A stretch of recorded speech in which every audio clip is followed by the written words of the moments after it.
प्रधानमंत्री खुद बोले कि 80 करोड़ जनता को मैं राशन देता हूँ, खाना देता हूँ, फिर तो गरीबी कहाँ हटी हमारे देश की। 10 साल कैसे बेमिसाल हुआ, ऑल इज वेल कैसे हो सकता है, आप बताएं। हम कुली हैं, हमारी बात को नहीं सुना जाता है। हमारे रोजगार को चौपट किया गया, कारपोरेट के हाथों में सारी चीजें सौंपी जा रही हैं और जो मजदूर वर्ग है वो तबाह होता चला जा रहा है। कौन सुनेगा इसकी बात को? विपक्ष खत्म कर दिया जा रहा है।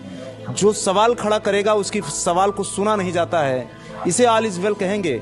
मैं तो नहीं मानता कि ऑल इज वेल हो सकता है। ऐसा मतलब हो सकता नहीं, हो सकता, कभी नहीं हो सकता। किसी की आवाज को रौंद दिया जाए, दबा दिया जाए, सुना ना जाए, ऑल इज वेल बोल दिया जाए, इस वेल माना जाए तो वेल का मतलब बहुत अच्छा होता है। ये अच्छा नहीं है।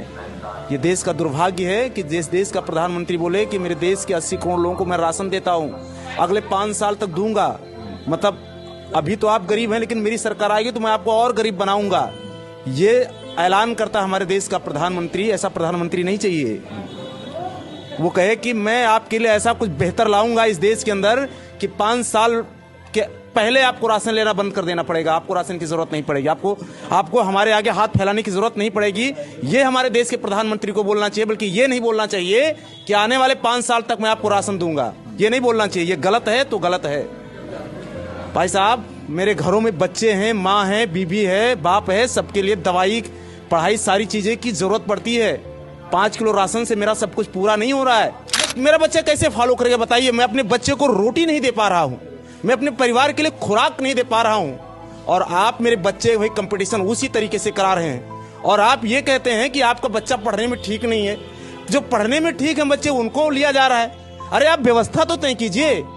हमारे जो ओबीसी, एसटी, एससी के जो लोग थे बड़ी मात्रा में, मैं आपको बता दूं, इस चैनल के माध्यम से मैं सरकार को बताना चाहता हूं, आज देश के अंदर जो कॉर्पोरेट को लेके आए हैं, आप देखिए इस रेल के अंदर, रेल की बहुत सारी वैकेंसियों को, चतुर्थ श्रेणी कर्मचारियों को खत्म कर दिया गया, ग्रेड खत्म कर दिया गया, बहुत सारे पद खत्म कर दिए गए। हमारे एसटी, एससी, ओबीसी के तमाम सारे लोग जो बहुत अच्छे पैसे वाले नहीं थे, उनके बच्चे कम पैसे में प्राइमरी स्कूल में पढ़ करके, सरकारी स्कूल में पढ़ करके जाकर के कंपटीशन में बैठते थे। उतना हाईएस्ट कंपटीशन नहीं बीट कर पाते तो कम से कम चतुर्थ श्रेणी कर्मचारी तो जाकर के बन जाते थे। उनका परिवार आगे जाकर के अच्छा हो जाता था।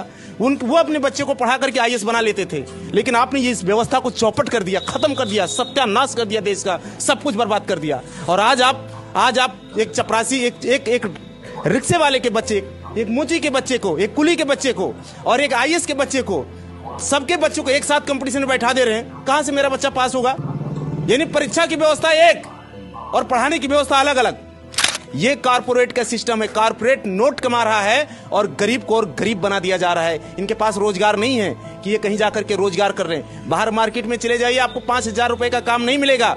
सरकार ने कहा कि 5 लाख लोग जो अनथराइज तरीके से बिजनेस कर रहे थे, उनके बिजनेस पर जो है मोदी सरकार ने जो है रोक लगाया, धावा किया, जांच किया, तमाम सारी चीजें। आपको हम बता दें कि वो जितने लोग अनथराइज लोग थे वो भी हमारे देश के लोग थे। परिवर्तन तो होना ही चाहिए। परिवर्तन ये इस हिसाब से देश नहीं चल पाएगा।